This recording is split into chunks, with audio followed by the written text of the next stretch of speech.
নমস্কাৰ সকলোকে, মই আছমিনা দা আন্তল বিস্তৰেৰ আন এটা এপিছডলৈ আপোনাৰ স্বাগতম।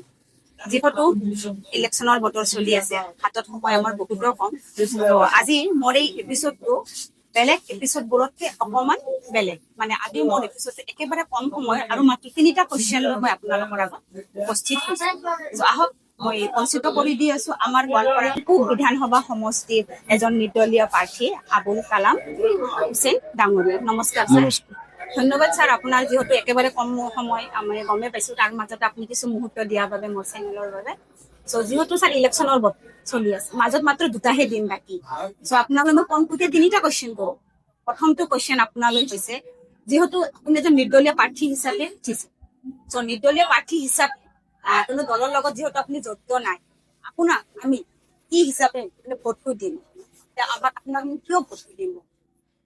সর্বপ্রথমত মই আপনার চ্যানেলের আন্তরিক অভিনন্দন জ্ঞাপন কৰিছো। 14 নং গোৱালপাৰা পূব বিধানসভা সমষ্টি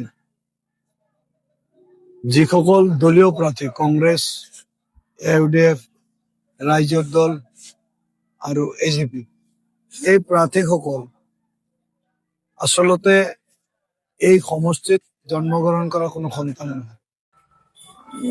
বিধায়ক বাহিৰৰ পৰা আহি আমাৰ ইয়াত বাসস্থান সাজি তেখেতসকলে বিধায়ক হৈছে, আৰু এইবেলি যিটো আৰু সুকীয়া, 4টা দলে দলীয় প্ৰাৰ্থী প্ৰক্ষেপ কৰিছে নিৰ্বাচনৰ কাৰণে।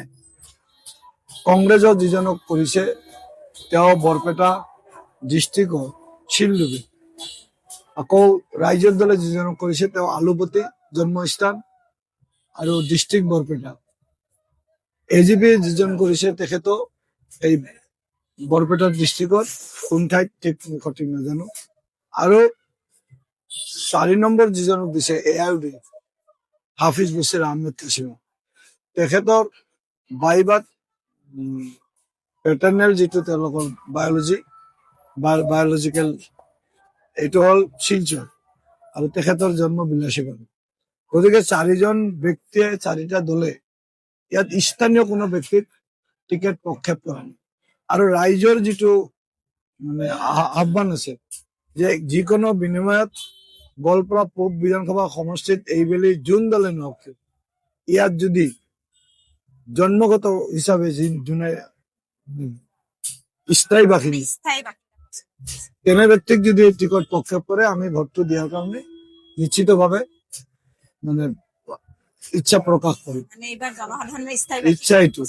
গতিকে মই একমাত্ৰ এই গোৱালপাৰা 14 নং পূব বিধানসভা সমষ্টিত হাবৰাঘাট দেহিৰ হাদিত মোৰ জন্ম, মোৰ জিলাখন গোৱালপাৰা। গতিকে ৰাইজে স্বতঃপ্ৰতভাৱে মোক এইবাৰ দল হিচাপে পচন্দ কৰে, ব্যক্তি হিচাপে তেখেতসকলে মোক আওকালি লৈছে।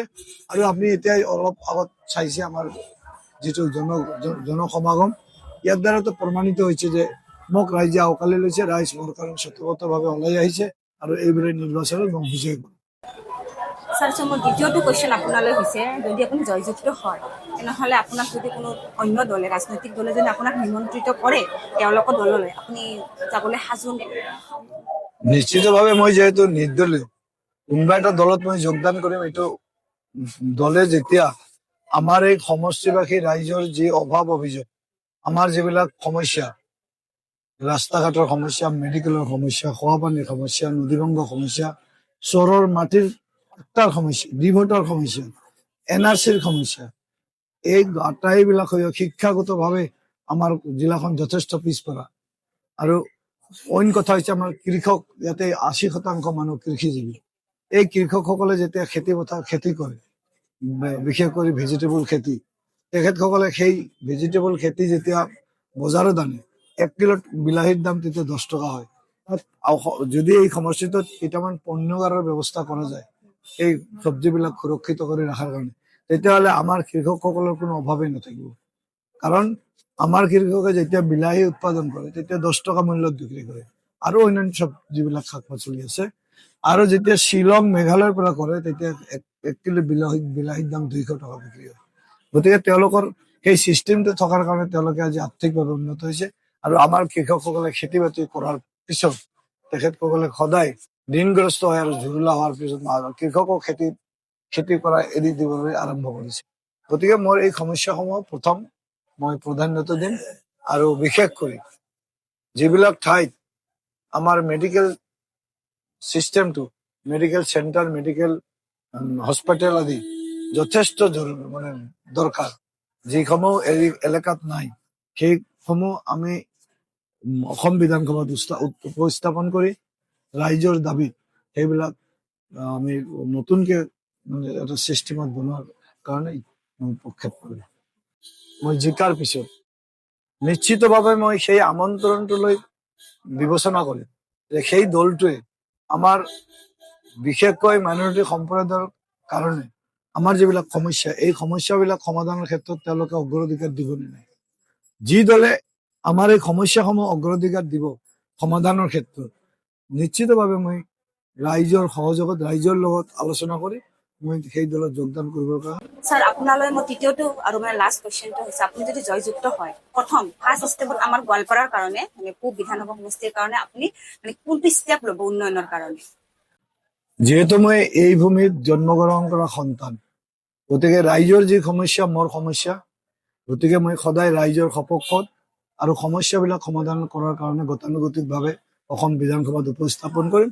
আৰু নিশ্চিতভাৱে এজন বিধায়কে যদি কাম কৰাৰ মানসিকতা থাকে, তেতিয়াহ'লে যিবিলাক সমস্যা আমাৰ আছে, বিশেষকৈ ৰাস্তাৰ যিটো সমস্যা, আজিৰ দিনত গোৱালপাৰা পূব বিধানসভা সমস্যা পকী ৰাস্তা আছে, সেইটো ঠিক, কিন্তু পকী ৰাস্তাসমূহৰ যিটো অৱস্থা, জৰাজীৰ্ণ অৱস্থা, তাত কিন্তু গাড়ী ঘোঁৰা চলাব পৰা অৱস্থাত নাই। গতিকে এই সমস্যাবিলাকতে মই বিশেষভাৱে গুৰুত্ব আৰোপ কৰিম। মেইনলি ফাৰ্ষ্ট আপুনি ৰাস্তাৰ সমস্যাখিনি ইচ্ছা প্ৰকাশ কৰোঁ। কোনোবাই নিমন্ত্ৰিত কৰিলে আপুনি নিশ্চয় যাব। মানে সেই সমস্যাবিলাক আমাৰ সমাধান, আমি সমস্যা উপস্থাপন কৰিম, সেইবিলাক যদি তেওঁলোকে ইঞ্চুৰেঞ্চ দিয়ে 100% যে এই সমস্যাবিলাক আমি সমাধান কৰাত আপোনাক সহযোগ কৰিম, তেতিয়াহ'লে আমি সমাধান কৰিম। বিশেষকৈ তাতকৈ ডাঙৰ কথা যে আমাৰ যিটো উচ্ছেদৰ সমস্যা, বৰ্তমান এই উচ্ছেদৰ সমস্যাটো এটা অগণতান্ত্ৰিক সমস্যা সৃষ্টি কৰিছে চৰকাৰে। গতিকে এই সমস্যাটো কোনো কাৰণতে আমি হোৱাটো, সেই যি দলে এইটো সমাধান নকৰে, সেই দলত মই কোনো কাৰণতে যোগদান নকৰিম। মই প্ৰয়োজন হলে নিৰ্দলীয় হিচাপে কাম কৰিম। মই বিশেষভাৱে আপোনাৰ সংবাদ মাধ্যমৰ জৰিয়তে 2026 বিধানসভা নিৰ্বাচনত 14 নং গোৱালপাৰা পূব বিধানসভা সমষ্টিৰ সমূহ ভোটাৰ ৰাইজক বিনম্ৰতাৰে অনুৰোধ জনাম যে আমাৰ এই সমষ্টিৰ উন্নয়নৰ স্বাৰ্থত বিগত দিনত যিসকল বিধায়কে ইয়াত শাসন আৰু শোষণ কৰিছে, তেওঁলোকক ভোট দিয়াৰ পৰা বিৰত থাকি ৰাইজৰ মনোনীত প্ৰাৰ্থী হিচাপে মোক নিৰ্দলীয় প্ৰাৰ্থী হিচাপে আপোনালোকৰ বহুমূলীয়া ভোটটো প্ৰদান কৰক। আৰু মই জিকাৰ পিছত যিহেতু মই এই ভূমিত জন্মগ্ৰহণ কৰা সন্তান, আপোনালোকৰ সমস্যা মোৰ সমস্যা বুলি মই গ্ৰহণ কৰি গোটেইখিনি সমস্যা সমাধানৰ ক্ষেত্ৰত মই অৰহৰে চেষ্টা কৰিম। ধন্যবাদ স্যাৰ। আশা ৰাখিলো আজিৰ আলোচনাই আপোনালোকক এক নতুন দৃষ্টিভংগী প্ৰদান কৰিব। শেষত সকলোকে মোৰ ফালৰ পৰা এইটো আহ্বান, আপোনালোকে সচেতন হওক আৰু বুদ্ধিমত্তাৰে আপোনাৰ ভোটটো দিয়ক। নমস্কাৰ, জয় আই অসম।